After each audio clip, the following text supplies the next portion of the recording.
Parce qu'une chose est de savoir ce qu'est la destinée, une autre est de connaître quelle est ma destinée. Et j'ai écrit ici, ceci est l'une des choses les plus importantes que tout enfant de Dieu doit chercher à connaître impérativement. Connaître ta destinée. C'est l'une des choses que tu dois chercher à connaître impérativement. Amen. Connaître le pourquoi Dieu t'a envoyé sur la terre. Connaître le pourquoi Dieu a permis que tu puisses exister dans ta famille, au Gabon, etc. Pourquoi Dieu a permis cela? Il faut chercher à connaître cela. C'est très important. Il est capital de chercher, de demander au Seigneur son plan pour notre vie. Pourquoi il nous a créés et envoyés sur terre? Quelle est notre place, notre rôle, la mission que nous avons à remplir ici-bas? Si je demandais maintenant, qui ici connaît la mission pour laquelle il est sur la terre? Nous allons le faire ici. Qui connaît? Qui connaît la mission pour laquelle Dieu l'a envoyé sur la terre? Qui connaît? Ici. D'accord. Nous avançons. Ici. Qui connaît la mission pour laquelle, le plan pour lequel Dieu l'a envoyé sur la terre? Amen. Alléluia. Destinée générale, c'est déjà ça. C'est déjà ça. Parce que Dieu nous a tous créés pour le servir. Je parle ici d'une manière spécifique. Parce qu'on peut le servir en tant que chanteur, on peut le servir tel que moi, en tant que prédicateur, en tant que pianiste, n'est-ce pas? Il y a tellement de choses. Ou même encore en tant que grand banquier. En tout cas, il y a tellement.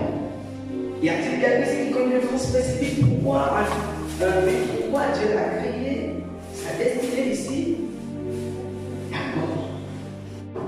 Alors, ce que nous venons de constater là, révèle ce que j'ai noté, à savoir, plusieurs personnes, voyez-vous, ignorent le pourquoi Dieu les a envoyés sur la terre. Et c'est vraiment très compliqué lorsque vous ignorez le pourquoi Dieu vous a envoyé sur la terre, le pourquoi il vous a sauvés. C'est vraiment un grand handicap. Moi j'ai eu la grâce, voyez-vous, qu'à l'âge de 10 ans, Dieu m'a révélé cela. Vraiment j'ai eu cette grâce. Et quand je regarde ma vie, je reconnais toute humilité que le fait que j'ai connu très tôt ce à quoi Dieu m'avait appelé, ce point qui m'a destiné, m'a vraiment orienté en fait à savoir diriger mes pas. Parce que très tôt, il m'a permis de connaître ce pourquoi il m'a créé. Nous avons l'exemple d'une personne de ce genre qui connaissait le pourquoi Dieu l'a envoyé sur la terre.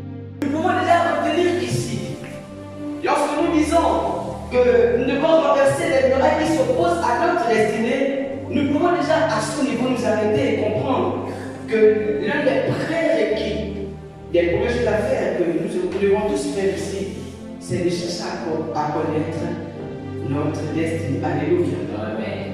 En fait, on doit commencer par là. Parce que c'est à mesure que tu sais pourquoi Dieu t'a appelé que tu seras aussi combattre. Alléluia. Dans Genèse 37, verset 5 et 7, verset 5, 7 et 9, il est dit: Joseph eut un songe et il le raconta à ses frères, qui le haïrent encore davantage. Il leur dit: Écoutez donc ce songe que j'ai lu.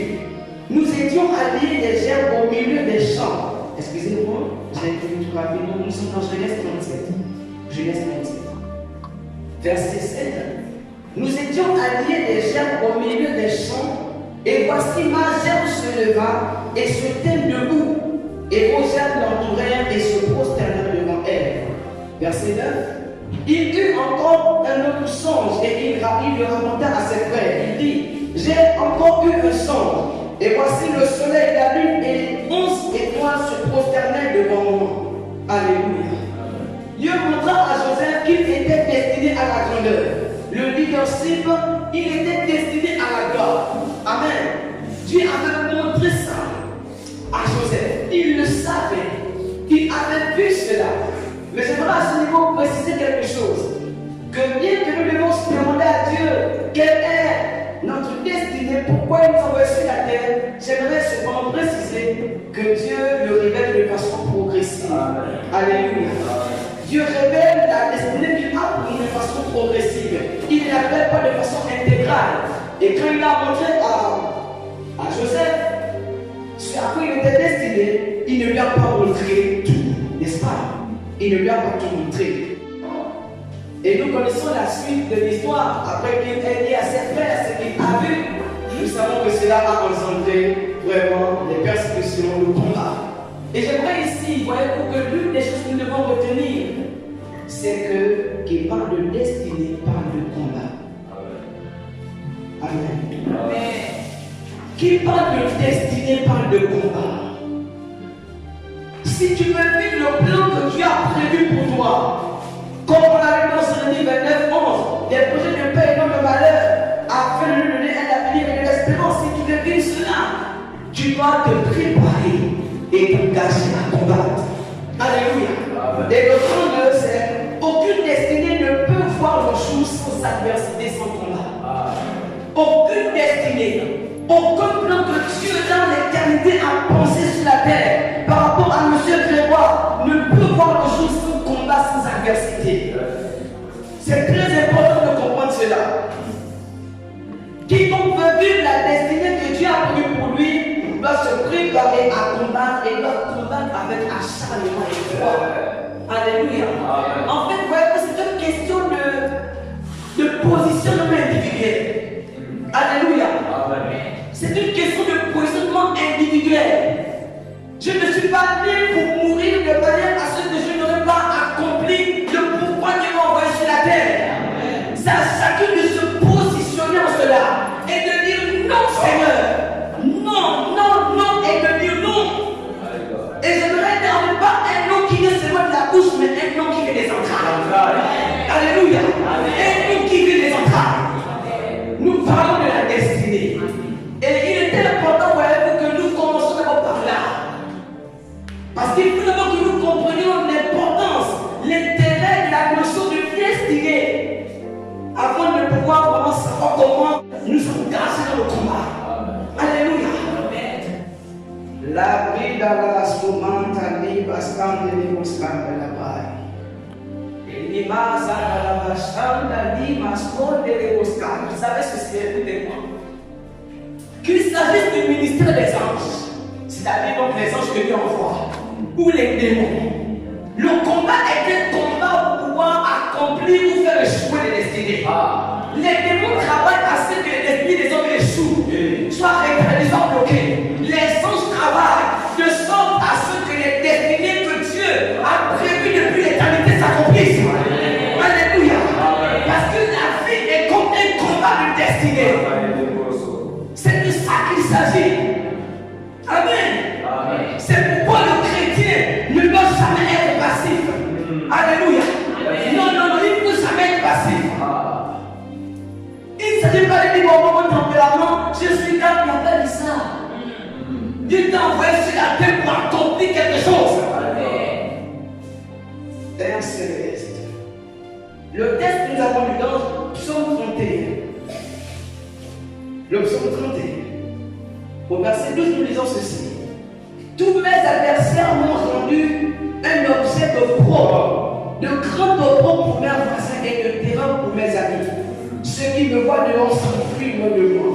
Il est important de comprendre que les ennemis qui sont déterminés à pouvoir empêcher ta destinée sont des adversaires qui n'ont aucune ils n'ont aucune miséricorde.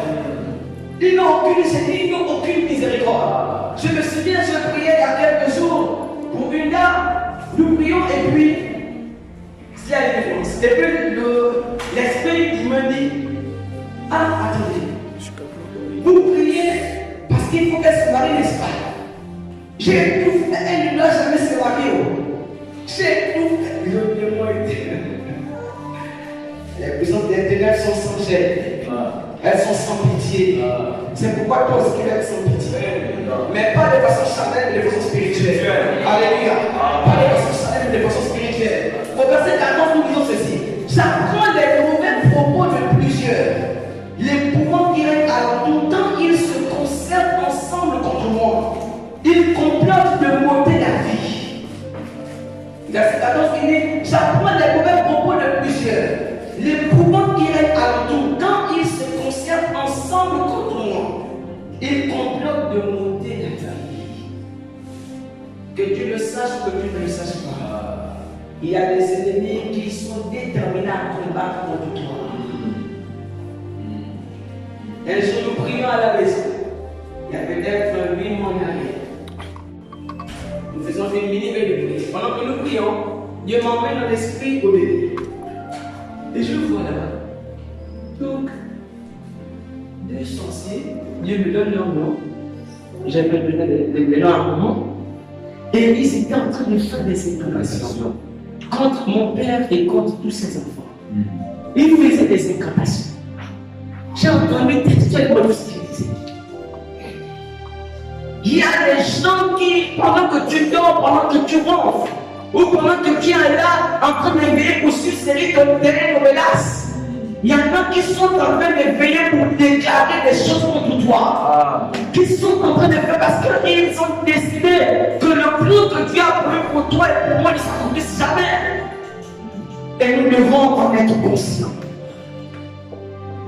Ces adversaires tuent avec la langue. Ils font des complots, des stratégies pour nuire leur cible.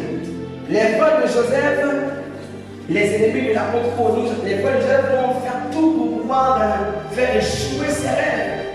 L'apôtre Paul va connaître vraiment des persécutions vraiment à n'en pas finir.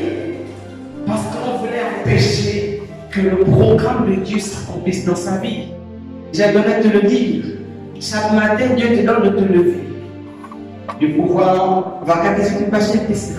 Parce que Dieu désire que tu accomplisses le but pour lequel il t'a envoyé sur la terre. Amen. C'est le désir de Dieu.